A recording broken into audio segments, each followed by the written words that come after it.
G'day guys, Brock Layden here, and in this week's video I wanted to discuss goal setting for the new financial year. Here in Australia at least, we're about to enter, or by the time this goes up, we will have entered the new financial year, and it's the time of year when people set a lot of goals at work. And in today's video, I'm going to specifically cover why set goals, how I set goals, and like one specific method that I think you'll find very valuable, and then a call to action, what you can do. So first of all, why bother setting goals? One reason, and the first reason, is it's mandatory, probably, right? I'm guessing if you're watching this and you're from one of the big four firms, I can almost guarantee it's a mandatory thing you need to do. If you're at any large organization, it's probably something that you get forced to do, either by your boss or like HR, right? They want you to do this annual goal setting exercise. So you'd probably be wise to play by the rules and to set some goals. But there are better reasons as well. One good reason is it acts as your compass, right? What do I mean by that? It gives you direction, and what I mean by that, aka it helps you make decisions daily. So every day we have to make so many decisions, right? Most of us probably don't realize how many decisions we're actually making day in, day out.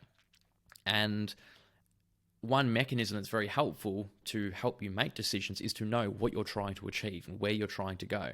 Because when you have an understanding of that, the decision gets easier to make because you know which decision is going to get you towards your goal.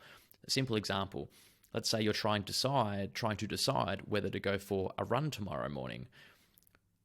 That decision is going to be a lot easier to make if you've got a goal, if you set yourself a goal to be able to run 10 kilometers for the first time this year.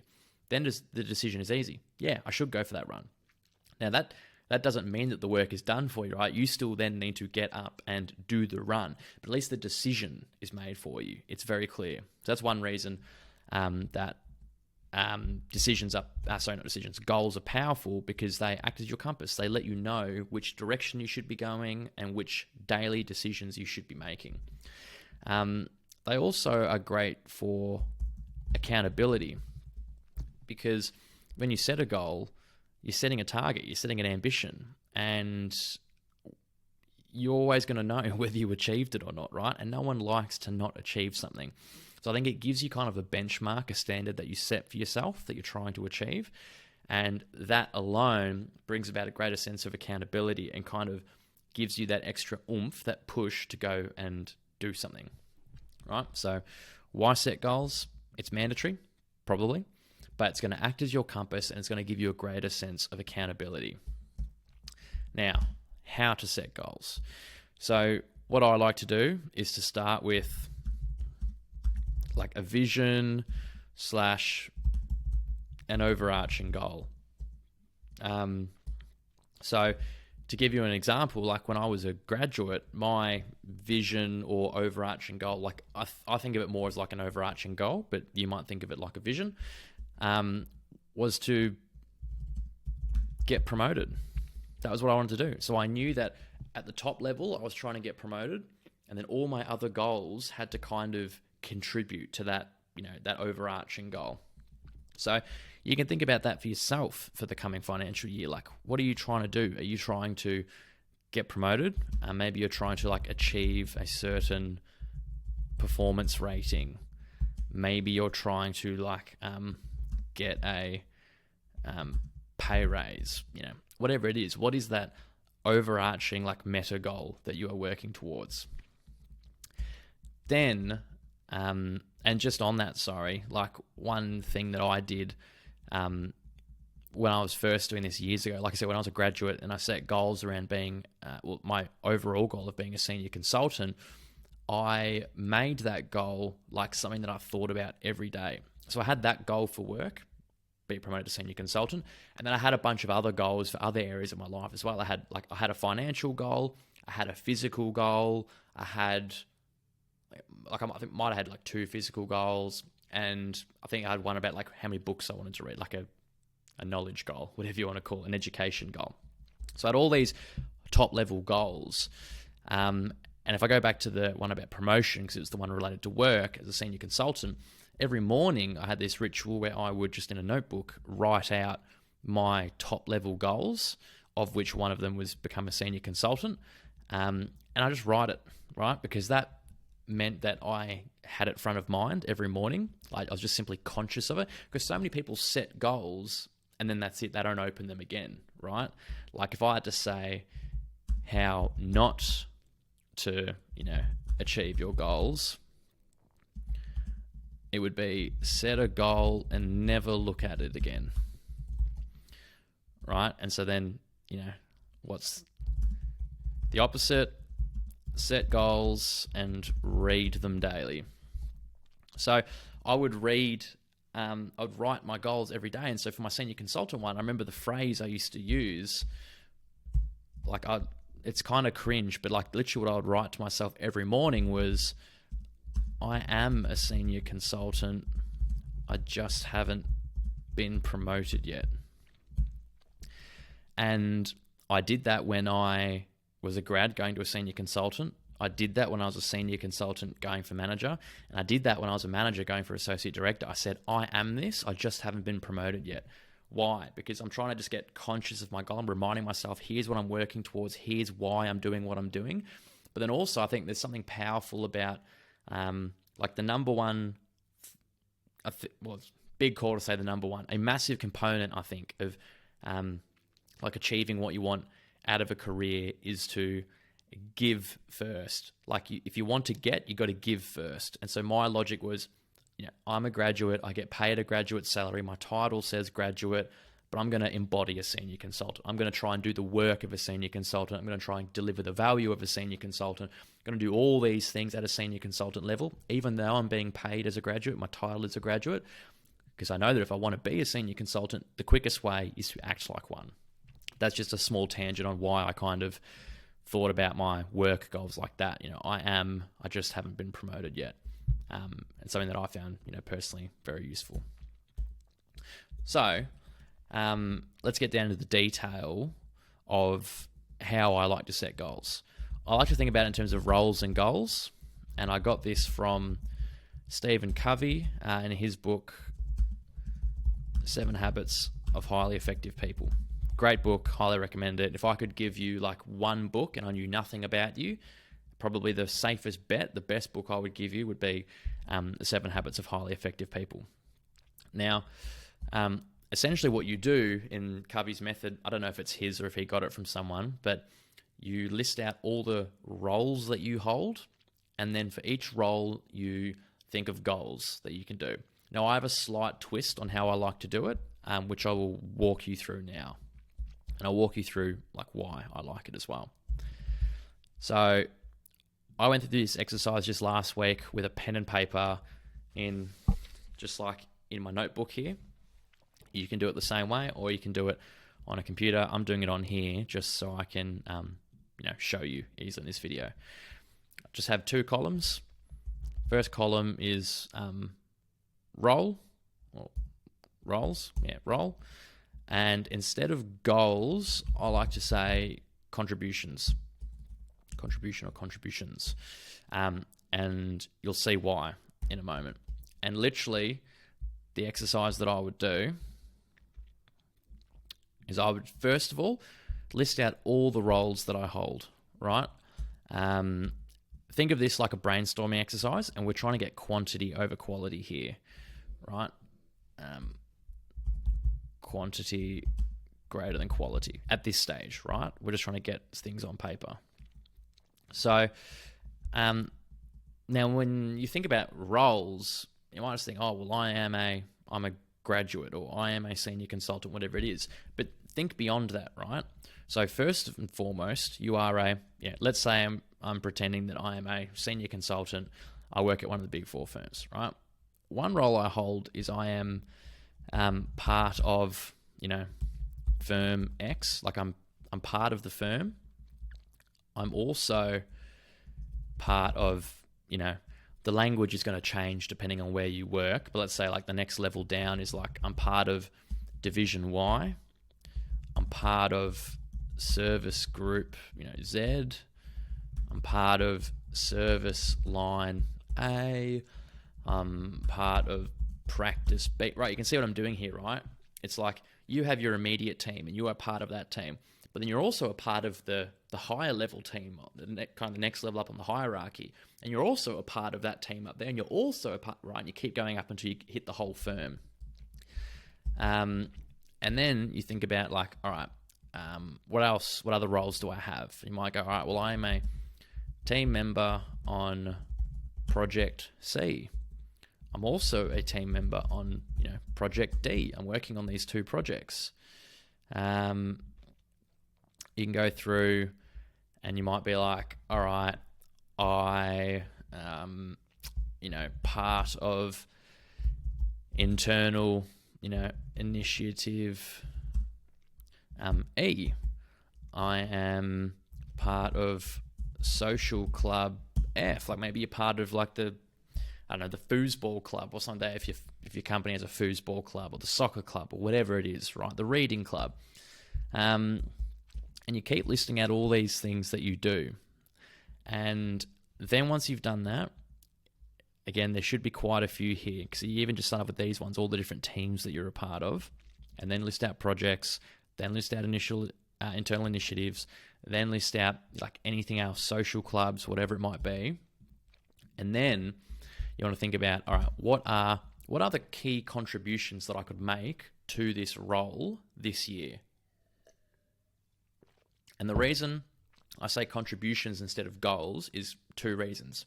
One, at this stage, I'm not defining what my goals are. I'm brainstorming first of all, right? The goals will come in the next step. For now, I'm just brainstorming.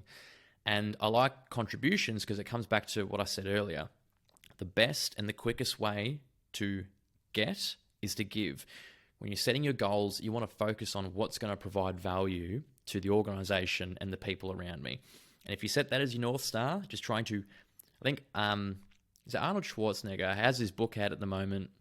I haven't read it, but I think it's called like Just Be Useful or Just Be Valuable. I think it's Just Be Useful, something like that. And I think that's a great philosophy if you want to go far in life. It's something that I try and think about, like just be useful, provide value, help people, make their lives easier, make your boss's life easier, make your company more money, make your clients happier, all those sorts of things. So you want to be contribution oriented. So what contributions can you make? So you're part of the firm. What contributions can you make? Now this might be like it's quite high level. You're not really sure what you can do at the firm level. You might just, uphold standards and not get cancelled. I don't know. It's probably not going to be that much you could have as part of the firm level. You could probably leave it out, to be fair. Then you go around and part of my division. Next level down gets a little bit more tangible. So I'm part of this division. Well, like I know at my firm, there are kind of internal groups you can join where people discuss like feedback and the staff experience and how things are going in the division from a people perspective. And so you could join one of those. So, I'm part of Division Y. Perhaps one of my contributions could be I join, internal feedback group within the division. And I contribute to it. Maybe that's a goal, to join that new thing. You go, I'm part of this service group, I'm part of this service line. You keep going. I'm part of like my practice or, my team, whatever language you want to use, like your immediate team. You might come up with things like, what could I do? Well, I could... What you want to do really, especially when you're looking at like what you can contribute to your team, I think you want to look at like what doesn't exist currently, what's missing, what's the unloved job or task that no one else wants to do. So one example could be like, like onboarding in our team seems to really suck. Like people join and they don't really know where to find anything. There's not a central spot where they can find all the links and information they need. Maybe I could like create an onboarding pack which has like all the important information, who's who in the zoo, like who are the leaders in the team, how do you fill out your timesheet, all that sort of thing. Maybe you could maybe your team has a monthly call and the person who hosts it or chairs it rotates every month. Perhaps you could volunteer to host the monthly call. Or, perhaps you don't even do that, but perhaps you organize a roster for hosting the monthly call, so that it's not this awkward thing where everyone tries to avoid it and, everyone's trying to figure out who's doing the next one. Like, you put together a roster for who's going to do like the calls for the next 12 months or something like that. Then you go, all right, so I'm a team member on Project C. And you think about, all right, what are the key contributions I can make here? Maybe the key contributions are like, I want to take, responsibility X from my manager. Like maybe your manager is super busy. They're barely holding it together. You can tell they're busy, they're stressed. Maybe like a goal that you could have is to take some small chunk of what your manager is currently doing and you own it. You take ownership of it so that they don't have to do it anymore.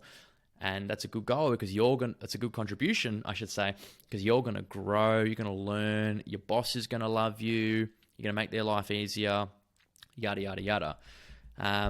Maybe there's like, I remember when I was a grad, the first project I was working on, I had some goal around like a dashboard that I wanted to create, which wasn't kind of core to my role, like what I was on the project for, but I saw that like creating this dashboard in Confluence, that is linked to Jira, was going to make people's lives easier. So, like create a dashboard that the team can use. Right? Again, you're thinking about what can I contribute? Obviously, if you're on a project, the point is you're meant to contribute anyway. But like, what are those extra things you can go and do, which people wouldn't necessarily expect of you, but you can do, and people are going to value that. Again, team member, part of internal initiative. Maybe it's like, I want to, formalize the recruitment process for the internal group, right? Whatever it is. Part of Social Club F, it's like, maybe you want to pull together a proposal for, extra funding for the group. Whatever it is, right? And you come up with 1, 2, 3 for each of the different roles that you hold. And suddenly, and again, it's a brainstorming exercise. Quantity over quality. Doesn't matter if it's shit, just like whack it down for now. Because then what you're going to do is, all right, now that you've got this long list of things, you can then go to the next stage of the process, which what I would do, again, I just do it pen and paper, but you can do it on your computer as well, is I'd make another table where I'd go, all right, what's the goal? What's the business value? And what is, what's the third column? Immediate next step. And what I would do is I'd go back through all of these. And sorry, one thing I should have mentioned as well, as you go through and define all these roles, you might realize that there is another role that you could take on, which could be a goal in and of itself. I think I had one up here, join this internal feedback group, which would then become another role. So in the process of defining your roles, you might recognize that you don't have many roles. Maybe there's a new role that you can take on, as an example. Anyway, I'd go through this and I would look for, like, what are the contributions that I've mentioned there, which are good candidates for goals? What's a good candidate for a goal? I would think about, like, what is not just already an expectation of you. Some things you come up with, you might read and go like, uphold the firm standards. It's probably just expected of me anyway, right? It's not really a goal that I can set. But like, creating an onboarding pack, that's not an expectation of me. Not everyone's doing that. In fact, nobody's doing it. So that would be one measure. Something that's kind of above and beyond and provides value. I think the first two things were repeats of each other. Go, Philip, what's like above and beyond in your role, not an expectation, and provides value? So I would look through these and I go, all right, create an onboarding pack. That's that's a decent one. I could go and do that. And I'd write that down here and go, create an onboarding pack for new joiners to our team. And then I go, all right, what is the business value of that? What is the purpose of this goal? And two reasons for bothering to do this. One is to make sure that the goal that you are setting is actually worth something. Like if you get to this and you go, oh, it's not going to provide any value, then what's the point in doing the goal? It doesn't matter. But two as well, it's going to make it easier for you to like communicate to people why your contribution this year has been valuable, because you've already thought about it. You know what I mean? It's not like somebody asks you like, oh, why should you get promoted? And you sit there and you go, it's a good question. Like, I haven't really thought about it. It's like, no, you do all the thinking in advance. You set your goals, you figure out why they're valuable, so that when a partner or director asks you, what are your goals? Why do you think you should be able to put your hand up for a promotion? You go, well, one thing I did this year was I created an onboarding pack for new joiners in our team. And I know that sounds basic, but there are actually like 3 or 4 tangible reasons that was really important. I wanted to make sure that new joiners have a pleasant onboarding experience, right? Like, first impressions matter, even like especially in the workplace. I wanted to make sure that key materials were never missed for new joiners. E.G. For example, timesheets and how to do timesheets. That's a crucial thing that if someone doesn't get told how to do them their first week, then they can go belly up from there. They might get in trouble for not submitting their timesheet, whatever it is. You want to also be able to like welcome people into the team effectively. So, which might be like, for example, the onboarding pack might like share some of the team culture. It'll outline key team meetings, who the leaders are, etc. And the purpose obviously isn't for me to convince you why creating an onboarding pack might be useful in your team, because it might not be useful in your team, might already exist, right? But the point is that whatever the goal is that you set, you have in your own mind why that's valuable, why it's worthwhile. 1, so that you can validate that it's a worthwhile goal for you. And 2, so that whenever you're in an elevator with somebody, or whenever you're having a performance conversation about how you've gone that year, you are able to articulate what your goals were and why they were valuable, and how you achieved them or what you did. And the point of all this stuff, and because I thought about this a lot whenever I was going for a promotion or something, it's not about like memorizing an elevator pitch. It's about just actually understanding why your year has been valuable, why it's been beneficial to the firm or to the company. It's not about, trying to rote learn an answer. It's just, if you do this work, if you are here on your weekend or after hours, I prefer to do this stuff on a weekend, and you're actually just spending time thinking about your goals and thinking about what's the value, is it worthwhile? You just do that work, like it shows when you have a conversation with somebody, because people don't just pluck that stuff out of their backside. Now, and then the third column I'd populate is the immediate next step. So if we're creating, this is a pretty simple goal, creating an onboarding pack. So the immediate next step is perhaps to draft a list of materials which should be included. Yeah, or maybe another one would be create a shell PowerPoint deck, like a blank one, just to get the ball rolling. Now, don't give yourself, this or that. You just settle on one. I'm just giving you 2 as an example. And the idea here is that like a goal can seem like this big thing. It's like onboarding pack is like a fairly, let's say, straightforward example that you can just go, and it's probably not too complex. But depending on what your goal is, it might be like, there's a lot of work that goes into that. I'm going to set the goal now, and I'll pick up the execution of it later. I think it's very powerful to just document what is the immediate next step that I can take. Because let's say you set this goal on Sunday, or you do it on Monday.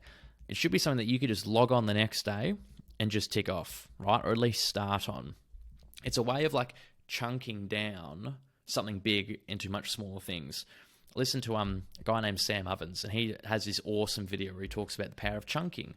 And the basic premise is, big thing, maybe scary, maybe hard to figure out what to do. So you turn big thing into small things, lots of small things. Because small things, our human monkey brains can grasp onto, we can just go and do those things.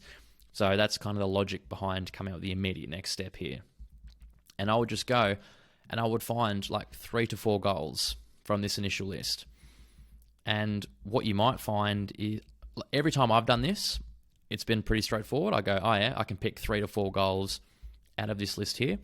But maybe you don't, But you should at least get most of your goals. And then if you can't get them from here, then it's probably a good point of reflection for you. Is it because you don't have enough roles? Probably not, because even if you have 3 roles, you should be able to set 3 good goals, 1 for each. It's probably you need to think more about this contributions column. Think about, like, if you're struggling to figure out contributions, think about like what problems have you faced? So in the onboarding example, maybe you joined the team and like you didn't know anything because you were relying on this one manager to explain everything to you, but maybe the manager was busy at the time and there was just no easy resource like a PowerPoint deck that explained everything. So think about like what problems have you faced?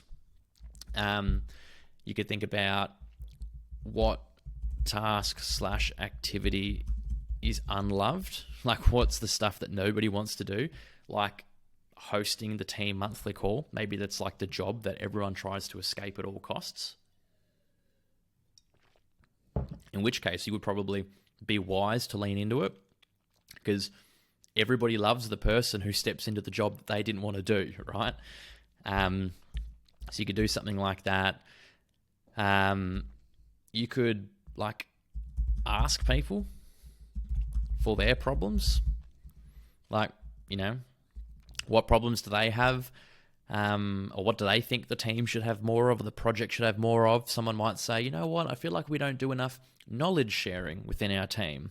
And then you go, all right, so I could set a goal. Maybe I can create a monthly lunch and learn, and I can organize the hosts. And maybe I'll do the first session, but I'll organize, there's a roster and everyone does one session and it's once a month.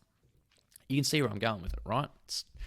It's not rocket science. It's just a basic structure to it. And then you do the work and you figure out, all these things around contributions.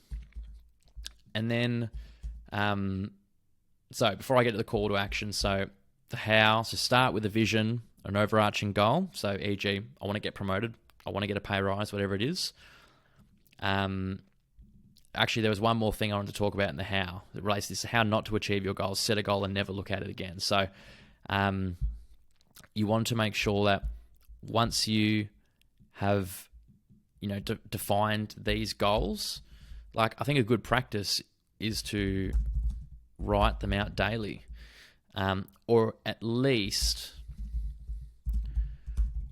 your top level goal, which is your overarching, I want to get promoted. At least write that out every day. But I think a valuable exercise will be to write out your 3 to 4,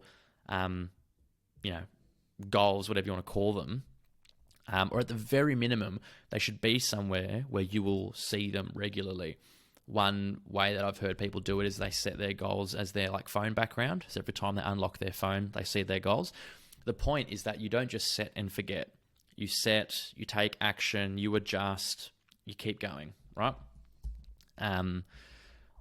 So start with a vision, overarching goal, define your roles and contributions for each. From that, figure out what the best goals are, what business value they provide, and the immediate next step.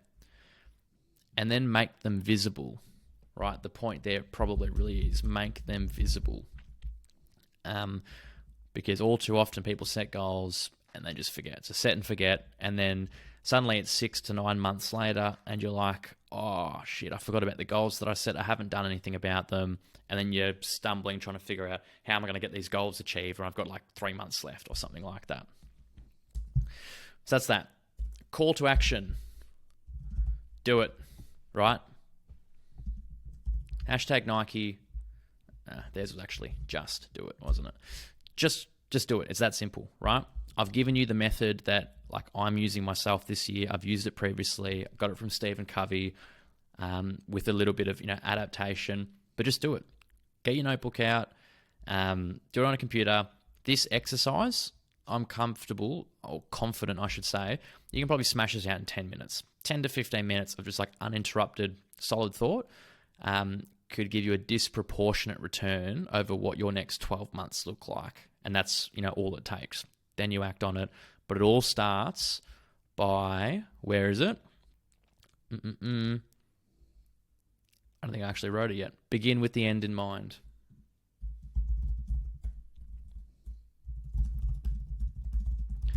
That's habit number 2 from the 7 Habits of Highly Effective People. Begin with the end in mind. That's where this exercise comes from.